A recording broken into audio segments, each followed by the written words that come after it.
Morning students, today I will teach to you history chapter 2, New Kings and Kingdoms. The emergency of new densities. Densities means वंश होता है.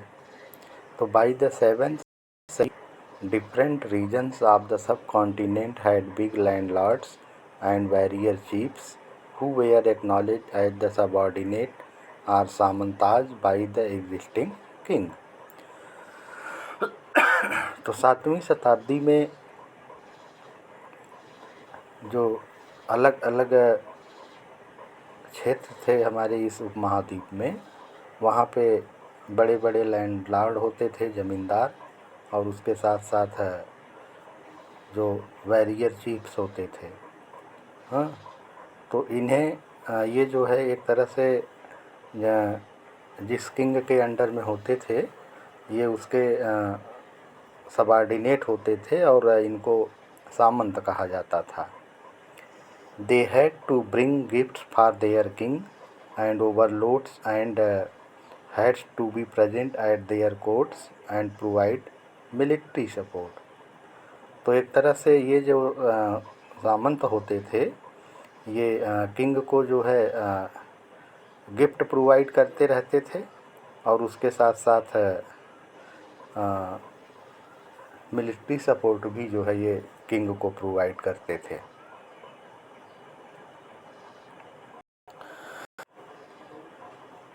Administration in the kingdoms. तो जो राज्य थे उस समय उनकी प्रशासनिक व्यवस्था कैसी थी. तो new kings took up high sounding titles such as Maharaja Dhiraj, great king, overlord of kings, Tribhuvan Chakravarti, lord of the three worlds and so on. तो उस समय जो नए नए राजा होते थे तो उनके द्वारा महाराजा धीराज और त्रिभुवन चक्रवर्ती इत्यादि उपाधियां जो है उनके द्वारा धारण की जाती थी. However they also shared power with their samantas as well as with associations of peasants, traders and Brahmans. हालांकि उनकी जो पावर होती थी वो उसे अपने सामंतों के साथ शेयर करते थे और उसके अलावा जो किसानों के, व्यापारियों के और ब्राह्मणों के संगठन होते थे उनके साथ शेयर करते थे.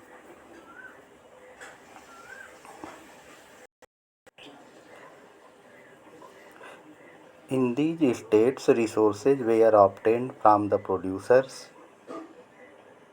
who were often persuaded or compelled to surrender part of what they produced, sometimes claimed as rent due to lord who asserted that they owned the land. और उस समय ये जो स्टेट्स थे यहाँ पे जो एक तरह से जो रिसोर्सेज होते थे उसकी जो ऑब्टेनिंग होती थी वो प्रोड्यूसर के थ्रू होती थी, जिसमें पीजेंट्स होते थे, कैटल कीपर्स होते थे, आर्टिसंस होते थे. और ये एक तरह से यानी जो प्रोडक्शन होता था उसका कुछ पार्ट इन्हें जो है उनको देना होता था. और कभी कभी इन्हें रेंट को लेकर के क्लेम भी करना पड़ता था जो है, क्योंकि और ये क्लेम जो होती थी वो जो ओनर होता था लैंड का मालिक. तो revenue was also collected from traders. These resources were used to finance the kings establishment and for the construction of temples and fort. और ट्रेडर्स से जो है रिवेन्यू यानी कर की वसूली की जाती थी और इससे जो फाइनेंस एक तरह से कलेक्ट होता था जो है उससे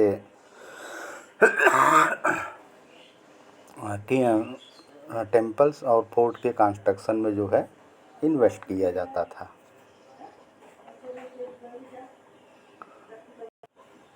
प्रशस्तीज and land grants. Prashastis composed by learned Brahmins who occasionally help in the administration contain details that may not be literally true but will tell us how rulers wanted to depict themselves। तो प्रशस्ति जो थी ये जो पढ़े लिखे ब्राह्मण थे उनके द्वारा इसको कंपोज किया गया, जो कि महत्वपूर्ण अवसरों पे जो है एडमिनिस्ट्रेशन में एक तरह से हेल्प करते थे, और उसके साथ साथ रूलर्स की इच्छा अनुसार, यानी वो जो चीज़ें चाहता था जो तो जिस तरह की डिपिक्ट कराना, तो वो इसे एक तरह से उसको फॉलो करते थे। The violent victorious warriors with for example king often rewarded Brahmans by grant of land. हाँ, जैसे जब कोई शानदार विजय अभियान संपन्न होता था तो एज ए रिवार्ड के रूप में जो है ब्राह्मणों को किंग के द्वारा लैंड ग्रांट की जाती थी।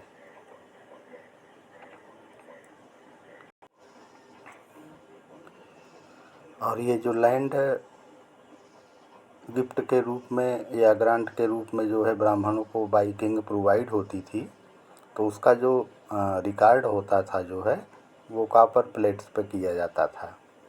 These plates were given to those who receive the land. और जो लैंड को रिसीव करता था उसे ये प्लेट दे दी जाती थी। Unusual for the 12th century was a long Sanskrit poem containing the history of king who ruled over Kashmir, composed by an author named Kalhan, who was often critical about rulers and their policies, unlike other writers। और 12वीं शताब्दी में जो है एक poem Sanskrit में right की गई जो है, और एक ऐसे किंग्स की हिस्ट्री लिखी गई जिसका उस समय पूरे कश्मीर पर जो है रूल था। और जिस ऑथर ने इस पोयम को राइट किया था उसका नाम था कल्हण।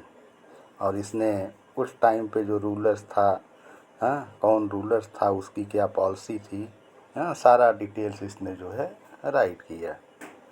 हालांकि अदर जो राइटर्स थे उन्होंने इस पोयम को लाइक नहीं किया। ही used a variety of sources including inscriptions, documents, eyewitness accounts and earlier histories to write his account। यानी उसने अपने अकाउंट को राइट करने में या अपने लेख को लिखने में जो है इन सारी चीज़ों को जो है एक तरह से इंक्लूड किया था। ओके।